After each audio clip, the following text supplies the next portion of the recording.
Hello tout le monde et bienvenue sur Antipopcast, j'espère que vous allez bien. Aujourd'hui je me retrouve toujours avec William. Salut William. Salut François. Comment tu vas ? Ça va bien et toi ? Ça va bien, merci.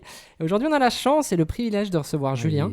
Bonjour. Salut Bonjour. Julien, comment tu vas ? Très bien, très bien. Je suis très heureux d'être parmi vous. J'ai suivi beaucoup de vos épisodes, donc Merci. Ça fait je suis content plaisir. d'y participer. Ouais, c'est vraiment un grand plaisir. Nous on a pu aussi un peu voir ce que tu faisais et tout parce que honnêtement moi je connaissais pas ton travail avant que Yannick nous propose ton dossier.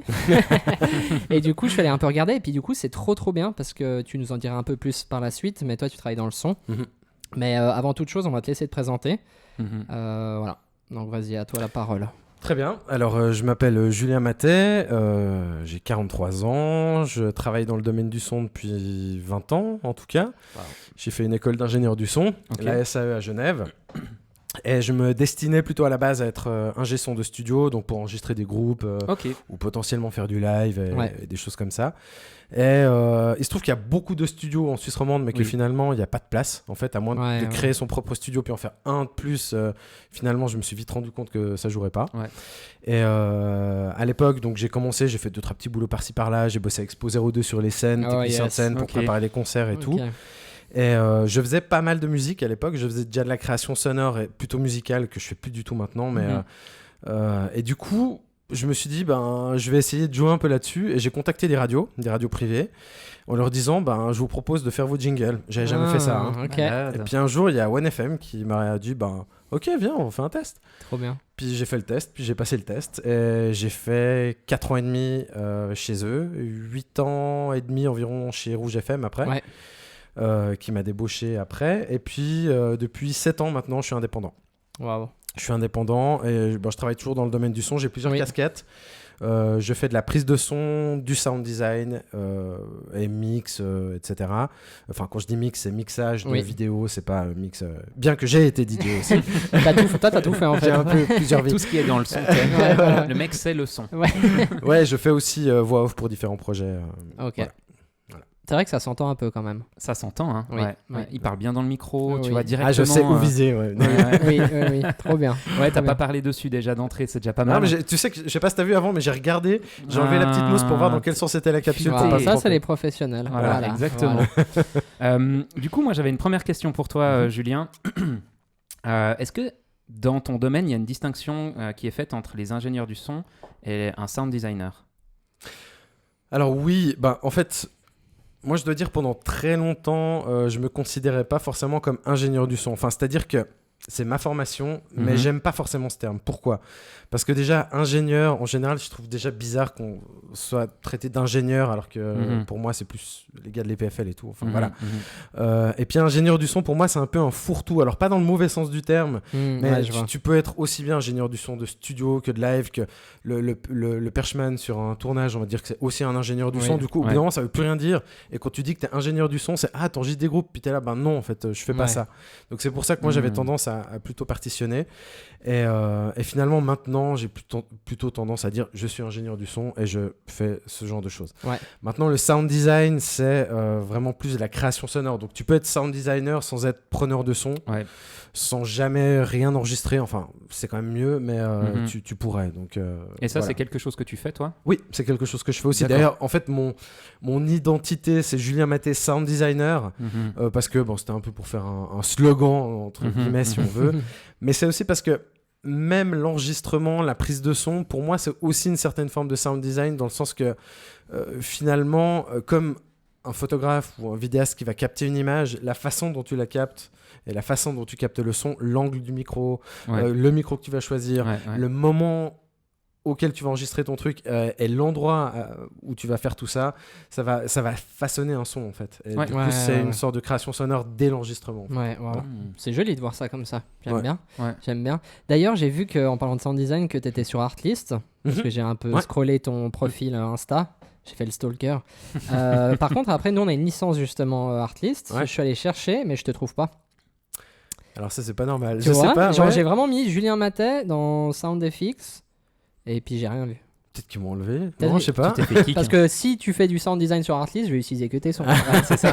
Non, si oui. En fait, pour la petite anecdote, ce qui a été génial, c'est qu'en fait, quand le Covid est arrivé, moi j'ai plein de trucs qui sont arrêtés. Vraiment, du jour au lendemain, c'était ok, tournage annulé et tout. Et j'ai vraiment commencé à flipper.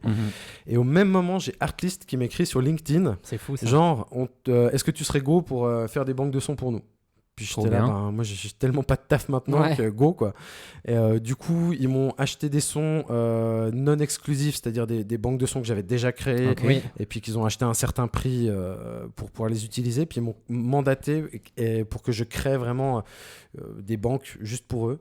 C'est trop bien. Ouais, ça c'est trop stylé. J'étais trop content parce que c'était vraiment du coup de l'argent qui arrivait à un moment où j'étais plus sûr même de pouvoir continuer mon métier en fait. Mais ça c'est un méga topic parce que il y a tout le monde maintenant, il y a tout le monde qui devient vidéaste. Maintenant nos jours, il y a tout le monde qui veut faire de la vidéo, on voit sur YouTube des gens de partout. Mais c'est parce que c'est beaucoup trop simple la vidéo, c'est pour ça. Connard. Et du coup il y a tout le monde qui utilise, enfin déjà on se fait bombarder de pubs, c'est Artlist, Epidemic Sound, enfin tous ces trucs. Ouais. Et justement, moi, je me suis toujours demandé, mais ok, c'est qui les mecs derrière? C'est qui ces gens derrière qui font les sons pour nous et nous, on peut se faire plaisir avec? Et du coup, tu peux un peu nous expliquer, là, tu nous as fait un peu un résumé de comment ils t'ont contacté, etc. Mais comment ça marche, tu sais, concrètement? Genre, ils te contactent, tu as un contrat que tu dois signer, est-ce que tu touches des royalties par la suite ou est-ce que tu vois? Non, en fait, tu vends tes sons. En fait, c'est assez simple. Moi, ils m'ont contacté, effectivement, on a signé un contrat. Ils m'ont dit, on a besoin de tant de sons, chaque son est payé tant. Et, si c'est des exclusifs, ils sont payés à ce tarif-là. Si c'est des non-exclusifs, ils sont payés à ce tarif-là. Puis tu vends 100 sons à tel prix, le calcul il est vite fait. Ok, d'accord. Et je vends aussi des librairies de mon côté via d'autres plateformes et tout. Et en fait j'ai fait le calcul et j'étais là, mais en fait si je leur cède mes sons, donc c'est à dire que moi j'ai même pas le droit certains de les mettre dans mes librairies. Ah ouais, carrément. Ok. Ouais, mais c'est pas trop grave parce que j'en ai beaucoup. Ben je me suis dit, si je les vendais de mon côté, combien il faudrait que j'en vende et combien de temps ça me prendrait. Et je me suis rendu compte qu'il me fallait beaucoup de mois pour arriver à ce qui me payait, sans dire que j'ai pas gagné des millions, on est d'accord. Mais ça a fait quelques milliers de francs quand même qui sont vraiment arrivés au bon moment et qui m'auraient pris beaucoup plus de temps. Ce qui fait que c'est un bon canal de diffusion pour des créatifs comme toi en fait. Ouais, clairement. Et puis toi, j'ai deux questions. Est-ce que tu t'es fait contacter du coup à travers ça par d'autres entreprises où ils ont vu que ils ont utilisé tes sons mais qui voulaient peut-être plus travailler directement avec toi?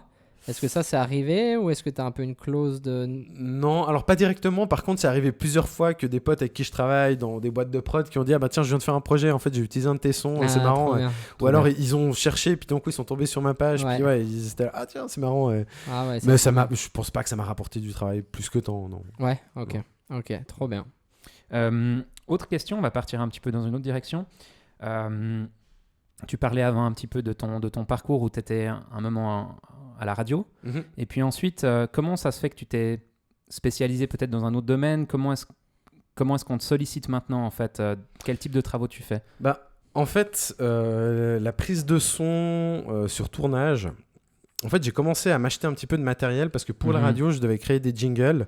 En fait, je m'occupais de faire les ambiances sonores, enfin les jingles, l'habillage sonore, l'identité sonore des radios pour lesquelles je travaillais. Donc ça passait par de la composition musicale, ça passait par de la création de jingles, des fois avec les petits sons de l'été, les petits sons de Noël, etc.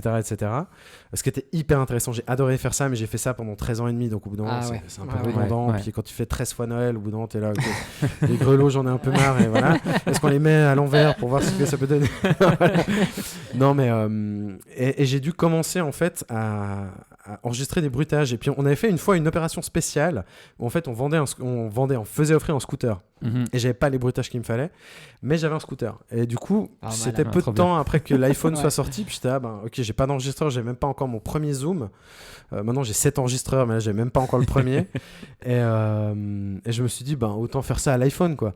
Et en fait, on a fait ça, on faisait des allers-retours avec un pote, machin, machin. Et en fait, ça a été les premiers enregistrements que j'ai fait, c'était ça et des bruits de pas dans la neige que j'ai utilisés dans des jingles. Puis au bout d'un moment, j'étais mais c'est hyper cool quoi. Et puis il y a le zoom qui est arrivé, puis au bout d'un moment, j'étais mais le zoom ça me suffit pas. Puis j'ai acheté une perche, puis ci, puis ça. Puis en fait, de fil en aiguille, je me suis positionné. Enfin, même le bouche à oreille a fait que les gens savaient que je faisais de la prise de son. J'ai fait tout d'un coup un tournage qui heureusement était un petit projet, mais j'y suis allé comme ça parce que j'avais jamais fait ça. J'avais jamais perché de ma vie et j'ai dû percher sur un tournage. J'étais ok, bon, on va vite voir des tutos et tout. Et voilà, j'ai appris sur le tas. Et voilà, il se trouve que maintenant la prise de son c'est clairement le plus gros de mon taf. Donc prise de son sur des tournages. Prise de son sur des tournages, podcast aussi un petit peu, de temps en temps des événements, des conférences ou des trucs comme ça, mais pas de musique, enfin non, généralement pas. C'est vrai qu'on entend plus ton nom auprès de collègues vidéastes qui disent voilà, t'as jamais bossé avec Julien, mais essaye parce qu'il bosse trop bien, il est super cool, il est trop beau. Non. Merci. Non, on nous l'a dit. Enfin non, j'ai inventé, c'était juste une blague. Mince. Merde. Ouais, merde. Bon, de retour après l'entracte, forcément la seule fois en podcast où on a un bug avec le son, ça tombe sur un ingénieur du son. Donc magnifique. Ça fait plaisir. Hein. Voilà. C'est la première fois qu'on fait une coupure dans un podcast en fait. Ouais, j'aurais peut-être dû m'occuper de votre installation. Ouais, c'est bien. Non, je déconne. Tu t'en occuperas pour la prochaine. C'est ça. Et vite s'il te plaît. C'est bien, ça va nous faire enchaîner sur la prochaine question. On n'a pas trop l'habitude de parler matos dans ce podcast, mais on a quand même une question qui est un petit peu liée au matos. Avec François, on se marre toujours parce que quand un photographe part en tournage, en shoot, il a genre un appareil, 3 objectifs, un deuxième appareil au cas où, mais ça rentre dans un petit sac. Des fois des flashs. Des fois des flashs, si vraiment. Mais les vidéastes, ils ont toujours, tu sais, un immense monticule de 1000 choses. Et j'ai l'impression que l'ingénieur du son, c'est même encore plus léger qu'un photographe. C'est qu'un peu, tu pars à poil, genre un micro, pas du tout. Une perche, non ? Non, vraiment pas. En fait, au début, il va se défendre, là. Au début, j'étais assez léger et en fait, plus ça avance et plus, en fait, j'ai limite dû changer de voiture à cause de ça. Ok. Non, j'ai, en fait, les sacs à trépied, j'en ai 2 en général avec moi. Enfin, en tout cas un. J'ai une valise Pelican Case. J'ai encore mon sac d'enregistreur qui est vraiment gros. Ouais. Donc j'ai quand même relativement pas mal de matos. Pourquoi ? Parce que en fait j'ai eu tellement de fois des imprévus, tellement de fois des trucs, surtout sur du docu ou sur des émissions TV, surtout sur du docu où en fait tu sais jamais trop ce que tu vas avoir. Tu sais un petit peu, c'est quand même un peu scripté, tu sais que voilà, on va aller chercher ça, on va interviewer telle personne, etc. Ouais. Mais tout d'un coup, ça m'est déjà arrivé plein de fois, on me dit prévois 3 micros, puis ah oui, il nous en faut un 4e, je l'ai pas. Ça c'est tout le temps. Ouais, ça c'est tout le temps comme ça. Et du coup, maintenant j'ai toujours même jusqu'à 8 micros avec moi. Ça veut dire que tu prends du backup aussi en câble, toujours. Ouais. J'ai du backup en câble, j'ai du backup en micro-cravate, en micro-perche, j'ai 2 perches, une stéréo, une mono, j'ai même des micros de renfort pour plein de raisons. C'est que aussi des fois ça m'arrive moi-même de faire des choix entre guillemets artistiques sur certaines fictions que je pourrais faire par exemple, ou même peu importe le projet, mais où par exemple il y a pas longtemps j'ai fait un tournage où t'avais quelqu'un qui parlait à un guichet de poste et en fait il avait un micro-cravate sur lui, mais on a aussi j'ai aussi fait le choix de coller un micro-cravate derrière le mur, en fait derrière la vitre du guichet, caché, caché depuis l'autre sens, et pour avoir une autre perspective. Et du coup j'avais 3 angles en fait je perchais aussi et tout. C'est-à-dire que tu peux mixer après ton... Voilà, et après je peux faire un choix au mix et me dire ah bah tiens, celui-là il est mieux, celui-là il est là, et tout. Et donc ça c'est pour mon confort personnel, donc je serais pas obligé de prendre ça. Mais ouais, voilà, j'ai eu plein de fois où j'ai eu des trucs où genre on a besoin de ça en plus, ou genre tu peux prévoir un retour pour le client, et t'es là, et étonnamment j'ai l'impression, tu te dis le son en termes de quantité de données c'est beaucoup plus léger que de la photo et encore plus que de la vidéo, et pourtant j'ai l'impression qu'il y a quand même souvent, alors on bosse rarement avec un ingé du son parce que les projets ne le nécessitent pas toujours, on n'a pas forcément le budget, mais j'ai l'impression que le son c'est quelque chose de tellement instable en termes de technique, sur du sans fil qui bug, sur des câbles qui après tant de temps d'utilisation commencent à grésiller ou alors même à couper complètement en numérique. Enfin, tu sais, t'as quand même un truc... effectivement, en fait, tu as plein de paramètres. T'as, la liaison sans fil qui effectivement peut être perdue. Et, ça peut arriver que tu te retrouves dans des endroits... Moi, j'étais une fois sur un tournage d'une émission TV. Je n'arrivais pas à trouver une fréquence de libre qui fonctionnait parce qu'on était à côté de l'aéroport. On était à côté d'un chantier. Et j'ai appris depuis qu'il paraît qu'il y a des communications via Wi-Fi ou un truc sans fil. Du haut d'une grue au bas d'une grue, etc. Plus ceux que j'avais déjà ouverts. Enfin, c'était une galère sans nom. Et du coup, tu peux déjà avoir tous ces problèmes-là. Et puis, les micros, très souvent, on me demande de les planquer sur les gens. Donc, ça peut être un micro qui, tout d'un coup, va bouger. Et une fois, par exemple, j'ai fait un tournage où, dans le cadre d'un reportage, en fait, on devait filmer le mariage de quelqu'un, mais j'ai dû l'équiper genre 2 heures avant. Donc déjà être sûr que tu as assez de piles, machin. 2 heures avant, sous son habit de mariée. Et tu le revois plus pendant 2 heures, tu sais pas ce qu'il va faire, tu sais pas s'il va aller aux toilettes, s'il va faire des accolades à des gens. Et le seul moment où je l'ai revu, c'est quand il est rentré dans l'église et qu'on filmait.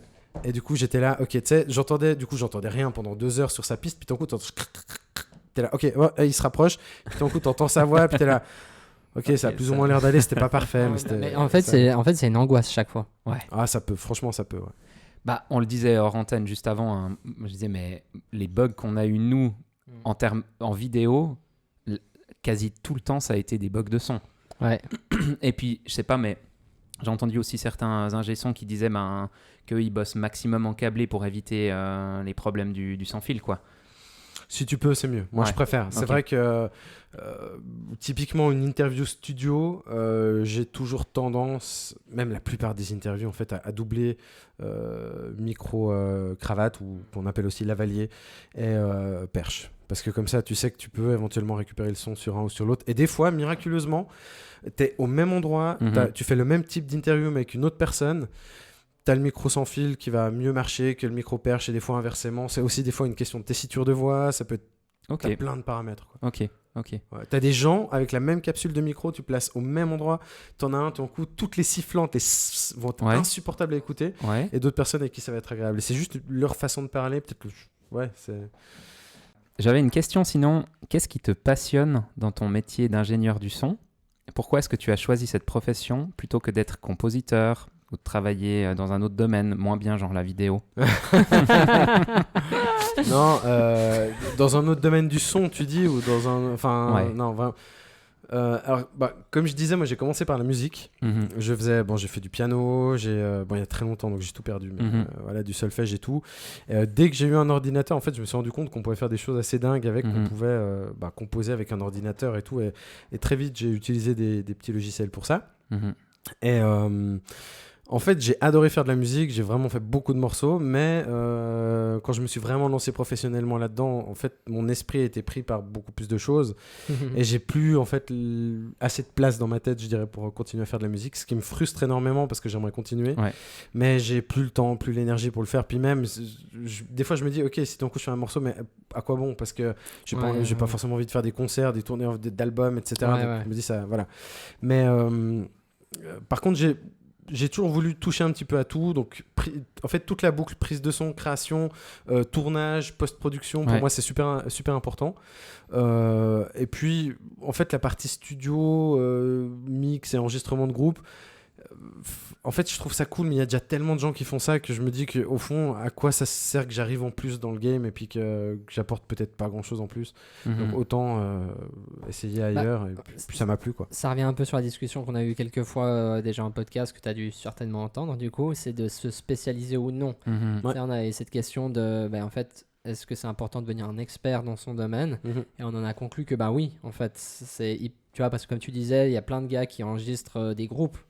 Mais il y en a peut-être beaucoup moins qui vont faire du sound design, ou beaucoup moins qui vont faire ça. Et du coup, autant se focus dans un truc, mais de le faire parfaitement, ou en tout cas avec l'excellence, que de s'éparpiller partout. Quoi. C'est ça.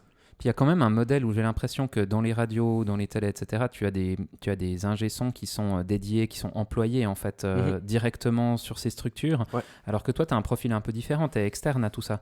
Ah, complètement. Et ça m'arrive assez régulièrement de bosser en fait pour la RTS, mais via des boîtes de prod externes qui sont mandatées par eux, et puis la boîte de prod vient me mandater elle-même, et du coup je travaille sur un programme TV ou un documentaire pour la TV, alors qu'en fait je suis pas du tout en contrat avec eux directement, quoi. Et ça, est-ce que tu les abordes un peu différemment du coup par rapport à peut-être des gens qui bosseraient en interne ? Je sais pas. La bonne question. Non, c'est une excellente question. Je pense que je sais pas, peut-être qu'il y a un regard différent. Je me pose même pas vraiment la question en fait, mais peut-être. Nous, c'est des questions qu'on se pose des fois. On intervient dans des entreprises où ils ont des groupes médias en interne. Tu vois, des gens qui sont capables de faire du live, du film. Alors, rarement des photographes quand même. Mais au niveau vidéo, live, etc., il y a quand même des boîtes qui ont ça en interne. Et puis, c'est aussi une réflexion qu'on s'est fait avec François, ou même en parlant avec eux, on se dit, mais en fait, tu vois, c'est pas le même boulot qu'ils ont. Déjà, nous, on n'est pas engagés pour aller faire des lives chez eux. C'est pas du tout quelque chose qu'on fait de toute manière. Mais eux, au même titre, en fait, ils vont pas forcément faire des prods comme nous on fait pour la boîte. Ils sont pas forcément mandatés pour faire de la com externe, pour faire... eux, ça va vraiment être très technique, très utile. Tu vois, et moins artistique peut-être. Ouais, moins artistique. Peut-être. Ouais. Alors je trouve assez justement drôle parce qu'on en a rencontré quand même plusieurs des gens qui ont travaillé pour la RTS. Pour ceux qui ne savent pas ce que c'est la RTS, pour nos amis français, c'est la télévision Radio-Télévision Suisse romande. Et du coup, il y en a plein plein de gens qu'on a rencontrés qui travaillent en externe. Et moi, au début, quand j'arrivais un peu dans ce business-là, j'étais mais en fait, RTS, c'est que des mecs en interne. Donc, intéressant. Ouais. Ok. Autre question. On part sur un autre topic, les amis. Penses-tu que l'intelligence artificielle pourra occuper un jour ton bureau et ton siège et ton fauteuil d'ingé son? Alors, écoute, oui, je pense un petit peu... Non. En tout cas, non, au niveau de la prise de son, ça, il y a aucun risque. Je pense que même d'ici qu'on développe des robots qui tiennent une perche et tout, je pense que même ça coûterait trop cher. Ils nous tueront avant de prendre le son, en fait, c'est ça. C'est ça, exactement. Non, je me fais pas trop de soucis par rapport à ça. Oui, alors après, il y a des outils qui sont utilisés pour l'intelligence artificielle. Il y a des choses qui ont été développées par Adobe notamment, qui sont assez intéressantes, que j'ai déjà testées avec plus ou moins de succès. Ça marche sur certaines choses, ça marche pas du tout sur d'autres. Donc de toute façon, après, il faut l'oreille humaine pour dire, ok, là on l'utilise, là on l'utilise pas. Et puis même, en fait, je pense que moi je suis clairement dans l'état d'esprit de me dire, l'intelligence artificielle, elle est là. Oui. Il faut qu'on l'utilise comme outil plutôt que de dire oh non mon Dieu il y a l'intelligence artificielle, on va tous perdre notre job. Non, c'est soyons intelligents, puis c'est c'est comme quand la roue est arrivée, c'est comme quand les robots dans les usines sont arrivés. C'est soit on reste bloqué puis on loupe le train et puis on se fait bouffer par les autres, puis tout d'un coup on est là ok, il faut quand même que je m'adapte, mais en fait tout le monde l'a fait avant moi, zut. Soit c'est ok, il y a l'intelligence artificielle, très bien, en fait ça va m'économiser 1 heure de boulot sur ce truc que je vais pouvoir mettre plus sur du créatif, tant mieux. À fond. Moi je suis clairement ça, en fait, dans c'est un outil, quoi. C'est ça. Faut pas le prendre comme un concurrent. Non, clairement pas. Ouais, mais à part ça, c'est vrai qu'on en parlait l'autre fois avec je sais plus qui aussi autour d'un café. Et en fait, c'est quand même des technologies qui nous permettent de s'augmenter en tant que créatif. En photo, tu vois, pour faire un parallèle, où il y a pas si longtemps que ça, on faisait de l'argentique, où on pouvait pas voir ce qu'on avait shooté, on savait pas si la lumière, tu vois, si le flash était parti en studio, et puis on avait déclenché, puis on était on verra bien, quoi. Il y a quand même un côté où moi j'ai l'impression qu'il y a eu une augmentation de la qualité du travail qui est produit grâce aux technologies actuelles. Oui, tu bien vois. sûr, bien sûr. Alors après, bien sûr qu'il y a des gens qui ont perdu malheureusement leur travail, mais ça me questionne quand même sur pourquoi est-ce que du coup ils avaient ce travail avant, tu vois, un bout aussi. Ouais, bien sûr, bien sûr. Puis il y a toujours une évolution qui se fait par rapport à ça. Puis pour te donner un exemple sur là où je trouve que ça fonctionne pas toujours, c'est par exemple, moi j'ai essayé l'intelligence artificielle pour nettoyer des pistes d'enregistrement de voix françaises dans un environnement bruyant. Et je trouve qu'au bout d'un moment, quand en fait la voix était un petit peu moins distincte, en fait l'intelligence artificielle qui travaille sur des modèles anglophones, du coup retranscrit certaines syllabes selon un modèle anglophone. Donc en fait, t'as un langage parlé français, puis d'un coup, t'as 2-3 syllabes anglaises, parce qu'en fait, il a pas réussi à bien le décoder. C'est clair. C'est intéressant. Les sons sont pas les mêmes. Hein. C'est ça. Ou alors, par exemple, dans la rue, j'enregistrais un truc, puis d'un coup, t'as quelqu'un qui passe derrière, mais genre 10 mètres derrière, puis t'as quelqu'un qui parle. En fait, l'intelligence artificielle va aller chercher, puis t'as ce truc qui vient au milieu, puis attends, c'est quoi ça? Vient de quoi?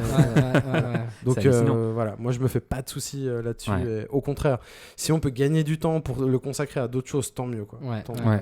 Mais on pourra jamais de toute façon remplacer un créateur. On pourra remplacer de la technique, mais on pourra jamais remplacer finalement cet art en fait que l'humain arrive à mettre en place, tu vois.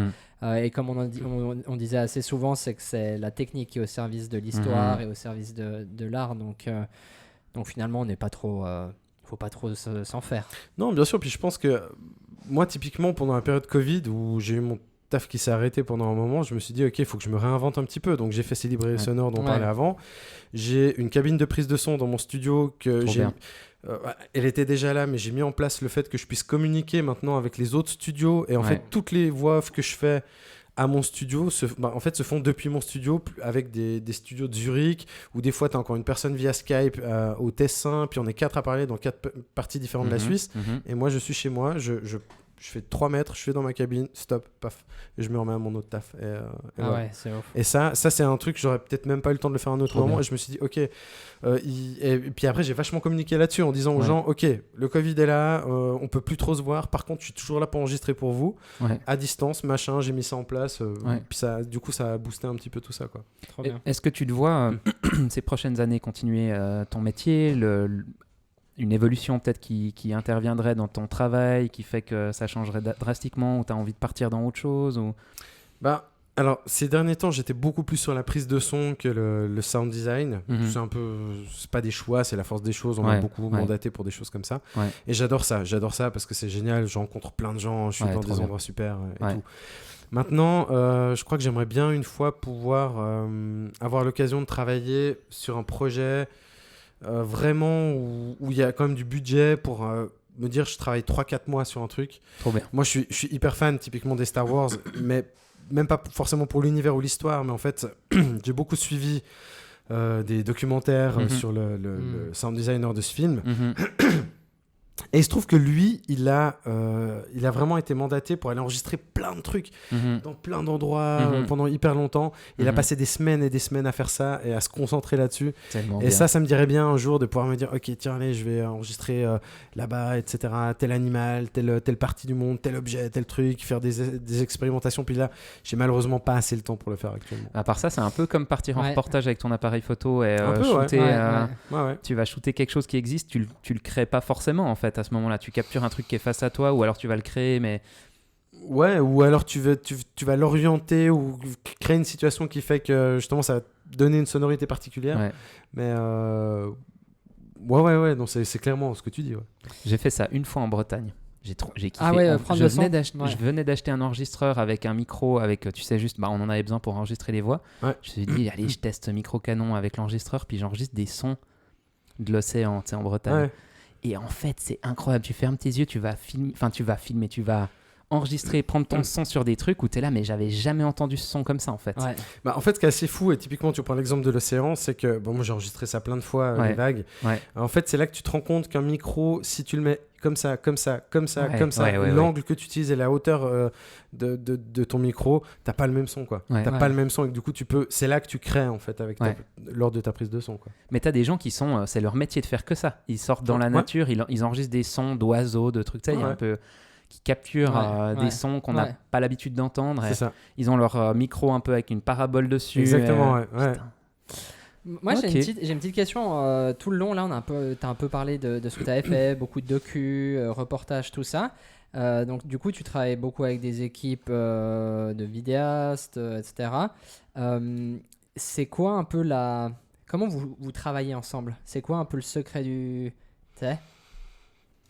De l'alchimie. On a de l'alchimie, de trouver... déjà, il faut trouver des... Parce qu'il y a de moins en moins, j'ai l'impression... Enfin, non, il n'y a pas de moins en moins, il y a de plus en plus. Mais il y a quand même des vidéastes qui partent et puis ils mettent un peu le son de côté, tu sais. C'est un peu l'image.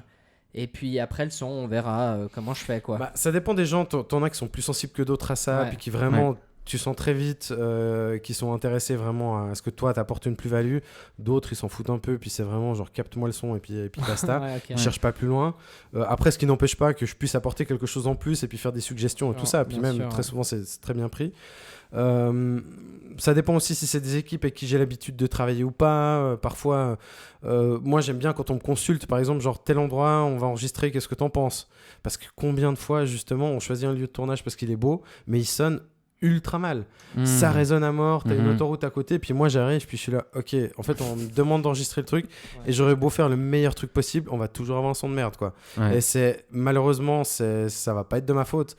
Et ça, très vite, je le dis, et maintenant, avec les années, du moment où je l'ai dit, puis que je dis, ok, là, en fait, cette autoroute à côté, je vais pas pouvoir l'effacer de la piste audio, on va devoir faire avec. Après, je me décharge aussi un petit peu de ça. Mais j'ai eu un cas, par exemple, une fois où on avait enregistré une émission, c'était une table ronde avec 8 personnes. Donc 8 micros ouverts en même temps. Qui dit 8 micros ouverts dit que dès que tu as un bruit, en fait, il est multiplié par 8, à moins de couper chaque fois les micros des gens, mais ça devient ingérable sur un truc d'une heure, machin, etc. Et en fait, on enregistrait dans une sorte d'entrepôt qui avait des verrières en haut, et en fait, il a commencé à pleuvoir hyper fort, et ça s'entendait. Putain. En plus, t'as les micros qui étaient dirigés comme ça ou bien ? Exactement. Et au bout d'un moment, je faisais des signes au réalisateur. Puis je disais, viens. Et il vient tendre son oreille. Puis je lui dis, écoute, en fait, il faut que tu dises que le modérateur de cette table ronde, il dise à un moment qu'en fait, on a une tempête dehors parce que ça s'entend et il faut que les gens ils comprennent pourquoi il y a ce bruit dehors. Et du coup, il avait un petit panneau comme ça, dit qu'il y a une tempête dehors, machin et tout. Et puis c'est vrai, ils l'ont mentionné. Puis comme ça permet d'expliquer. En fait, le pire, c'est finalement d'entendre quelque chose que tu peux pas contextualiser. Par exemple, tu filmes la devanture, on va dire, d'une épicerie, tu as un scooter qui passe que tu vois jamais, et tu te dis mais pourquoi il y a ce scooter ? Alors que si tout d'un coup tu fais un plan d'illustration où tu montres la rue juste pour montrer où on est, tu comprends pourquoi il y a eu ce son. Et ça c'est hyper important. Et ça c'est toujours un truc que je dis aux gens, c'est il faut qu'on comprenne pourquoi on a entendu ce truc. Si tu entends un ruisseau mais que tu le vois pas à l'image, ça n'a aucun sens. Donc montre-le à un moment ou peut-être cadre un tout petit peu comme ça. Enfin, je suis pas là pour dire quel cadrage faire, mais je parle toujours de ce genre de choses. Et puis aussi par rapport des fois à la position de la perche. Ça m'est arrivé de faire des émissions où on était 4 caméras qui cadraient en même temps, dont un plan large, dans un milieu hyper bruyant. Moi, j'avais pas pu micer les gens parce que c'était un documentaire, donc j'étais tout à la perche. Et en fait, à un moment, le mec au plan large, il me fait, j'ai ta perche dans le champ. Puis j'étais là, écoute, ma perche, soit elle est dans le champ, soit t'as pas de son. Donc je pars de l'idée que je vais la mettre dans le champ. Si jamais vous couperez avec d'autres plans, ou voilà, mais mon job c'est d'enregistrer le son. Donc maintenant vous avez 4 caméras, vous en avez 3 autres. Donc faites autrement, mais sinon je sers à rien en fait. Et en l'occurrence, ce que disaient les personnes était super importante. C'était un documentaire, c'était un truc tu pouvais pas rejouer cette scène. Et du coup j'ai pris la liberté de dire, écoute, j'outrepasse le fait que j'entre dans ton champ. Je sais, ça t'emmerde, mais moi je dois aussi pouvoir bosser. Et puis après on en a reparlé, puis le mec il m'en a pas du tout voulu, puis il était en fait t'as eu raison de faire ça, mais je me rendais pas compte. Sur le moment t'es tellement focus dans ton truc aussi, tu vois, quand t'es en train de cadrer, que du coup c'est un petit peu Bien sûr, mais c'est pas toujours facile quand tu perches quand t'as vraiment 4 personnes, tu sais. Alors moi, il y a plein de fois en fait où je perche comme ça et je regarde en fait à côté, ok, il y a telle personne, machin. Des fois, ça m'est arrivé sur certains tournages d'émissions, tout d'un coup, tu fais ça dans un lieu un peu vivant. Je me souviens une fois d'une scène où t'avais une femme dans un atelier de couture qui allait commencer à passer un fer à repasser à vapeur à côté. Et tout d'un coup, je la regarde, elle me regarde, puis je fais... puis elle fait ok. Et puis du coup tout ça tout en étant en train de percher, et puis du coup tu dois vraiment être à l'affût constamment et, parce que c'est des scènes aussi que tu peux pas rejouer du coup. Que tu peux pas rejouer, et puis encore une fois on n'aurait pas compris pourquoi derrière t'entendais psh, psh, psh. Et voilà quoi. Bon, on a notre ami François qui a son micro qui a lâché encore une fois, ça fait plaisir. 10 minutes. C'est cool en fait. C'était le podcast avec un invité qui est ingé du son. C'est le podcast où je crois que ça fait 4 fois que le micro de François s'arrête. Mais il y a vraiment quelqu'un qui est... bien sûr, je suis sûr que t'es venu, t'as trafiqué. T'as pris un brouilleur. Tu veux m'enlever la il a un brouilleur d'ondes, tu sais. Comme ça, après, on l'engage et on va dire il faut qu'on ait un ingé son pour faire. C'est ça. Voilà. Je suis découvert. En même temps, on arrivait au bout de ce podcast, gentiment, Julien. Ça a été vraiment un plaisir de... Attends, je te vole ton rôle, en fait, de non, mais vas-y, concluseur. non, mais vas-y, ça te va bien. C'était vraiment un plaisir de te recevoir. Et puis... tout partager. Et puis, on espère pouvoir te réinviter. Avec Pourquoi plaisir. pas dans une formule élargie, on ne sait pas. On ne sait pas. Là, t'as fait un petit teaser. Il faut pas trop teaser comme ça, mec. Tease pas comme ça. Tease va pas, bien. non. Avec une personne par métier en fait. Ouais, ça serait pas mal. Tu verras. Un petit débat, un petit truc. Tu verras, Julien. Dites-nous si ça vous intéresse en Voilà. comment. Voilà. En tout cas, merci beaucoup, Julien, d'être venu. C'était un plaisir aussi d'entendre. On a eu des photographes, des vidéastes, des directeurs artistiques, etc. Et c'est cool d'avoir justement des gens de ton domaine. Ouais. Donc, merci beaucoup d'être venu. Merci pour l'invitation. Et puis, je pense qu'on peut te retrouver sur les réseaux, hein, sur Oui. Insta, sur ton site. Donc, n'hésitez pas à aller suivre Julien sur les réseaux, parce qu'il y a du beau matériel. J'ai vu que tu avais fait d'ailleurs une pub avec Kevin Hart. Alors, oui, Voilà. alors juste pour l'anecdote, elle est jamais passée parce qu'en fait, l'autre intervenant qui avait dans cette vidéo en fait a quitté la boîte pour laquelle on avait filmé ça et ça n'a jamais été diffusé. Ah, dommage. Bon, bah voilà. C'est cool. Faux teaser. En tout cas, merci à tous et à toutes de nous avoir suivis. Désolé encore pour ces petites interludes où il y a eu des coupures de son. Bon, ils auront peut-être pas remarqué. Mais hein. peut-être vous avez jamais remarqué. C'est ça. C'est l'as du montage de Yannick. Exactement. Voilà, en tout cas, merci à toutes et à tous de nous avoir écoutés, peu importe où vous êtes. Prenez soin de vous et à la semaine prochaine. Ciao. Ciao. So sweet.